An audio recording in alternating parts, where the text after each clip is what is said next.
Precision in flow, the science and art of instrument tubing. In this video, we are going to treat instrument tubing like the critical pressure boundary it really is.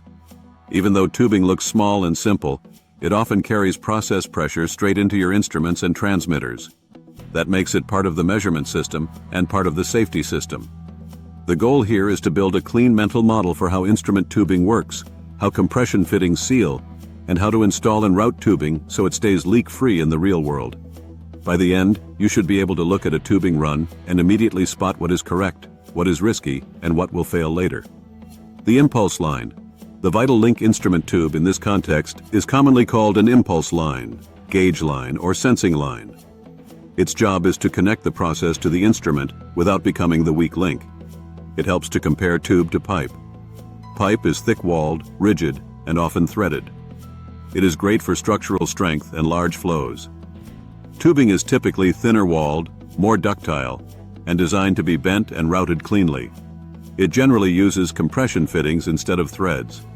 In other words, tubing is chosen because it is controllable and precise in tight spaces, not because it is lighter duty. If it is installed correctly, tubing systems can be extremely pressure capable. The no threads constraint. Here is a rule that saves a lot of pain. Tube is never threaded. The wall thickness of typical instrument tubing is too thin to safely cut threads into it. When you remove material to create threads, you create a failure zone. Under pressure, that thinned area becomes the first place to crack, split, or rupture. So when you hear, "just thread the end," that is a warning sign that someone is applying pipe thinking to tubing hardware. With tubing, strength and sealing come from the fitting design, not from threads cut into the tube. Anatomy of a compression fitting. A compression fitting looks simple, but it is a precise mechanical system. There is the body, which contains the sealing surfaces. There is the ferrule set, usually a front ferrule and a back ferrule. And there is the nut, which supplies the driving force. The important concept is this: the fitting seals by metal-to-metal contact created by matched conical surfaces. The ferrules swage onto the tube and seat into the body in a controlled way.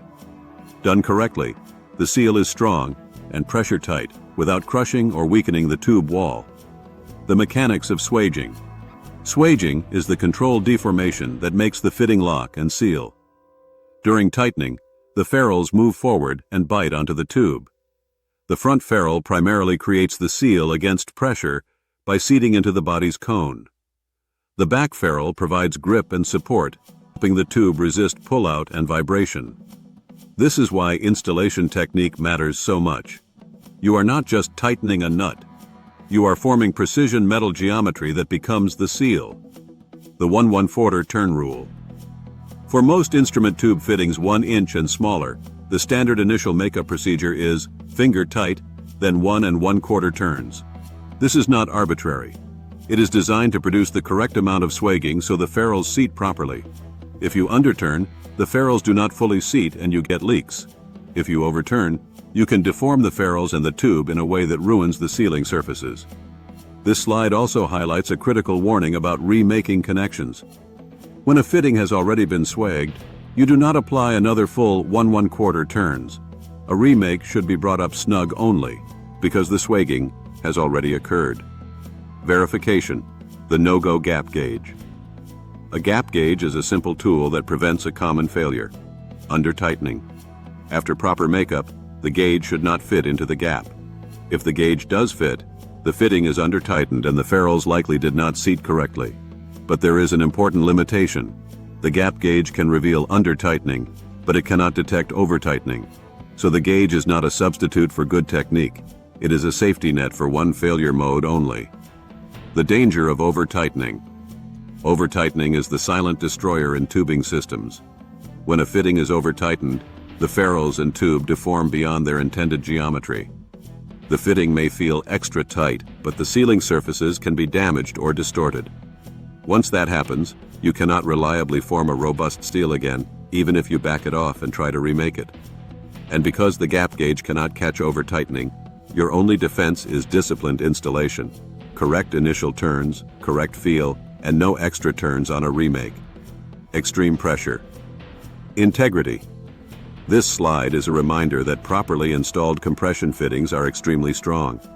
In destructive testing, the tube wall can rupture before the fittings leak or separate. That sounds like good news, and it is, but it comes with a practical consequence. After extreme loading, the components can seize due to deformation and swelling, and they cannot be reused. So the lesson is, compression fittings can hold serious pressure, but they are precision components. If they have been abused, over-tightened, or exposed to destructive conditions, replacement is often the correct call. System architecture, connectors, and unions.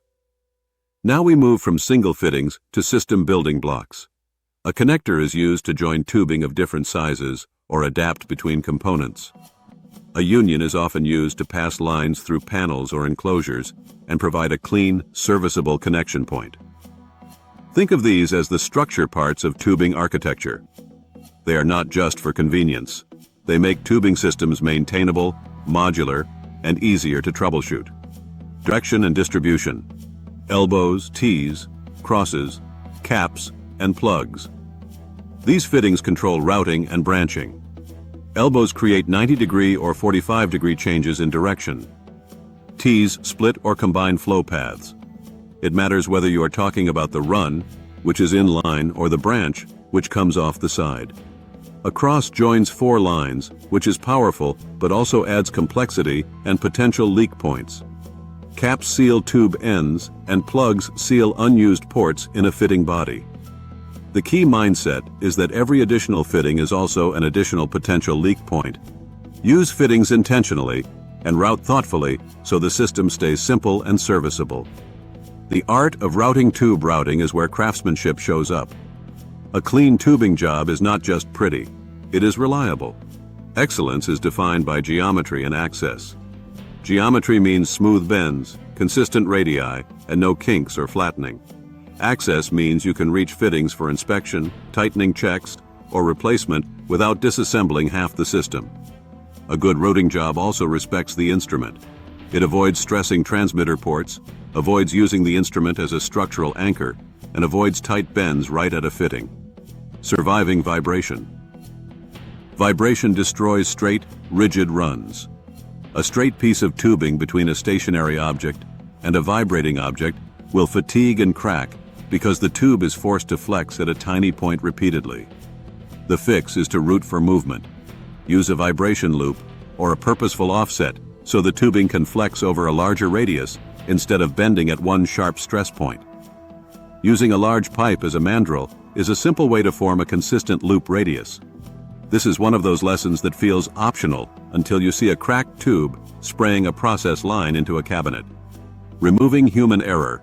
The aeroswage tools. Like an aeroswage system exists to reduce human variability in fitting makeup. Instead of relying on a person to count turns and apply consistent torque, the tool can apply a programmed rotation, such as entering 1/1/4 turns as a precise number of degrees. It can also absorb torque, so the operator is not fighting the reaction force, which improves safety and consistency. And the data logging feature matters in regulated or critical service because it records what was done, when, and how. The big idea is repeatability. When failures are expensive, close enough is not a strategy. Rules of the road. Here are the takeaways to keep tubing systems reliable. Tube is not pipe. Never thread tubing. For initial installation on most fittings under 1 inch, use the 1/1/4 turn rule after finger tight. When you remake a connection, bring it up snug only and do not add another full 1/1/4 turns. Use a no-go gap gauge to prevent under-tightening, but remember, it cannot detect over-tightening. Respect the material. Over-tightening permanently damages the seal geometry. Route for survival.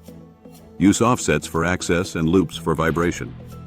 If you build your habits around these rules, tubing stops being a chronic leak source and starts being one of the most reliable parts of the measurement system.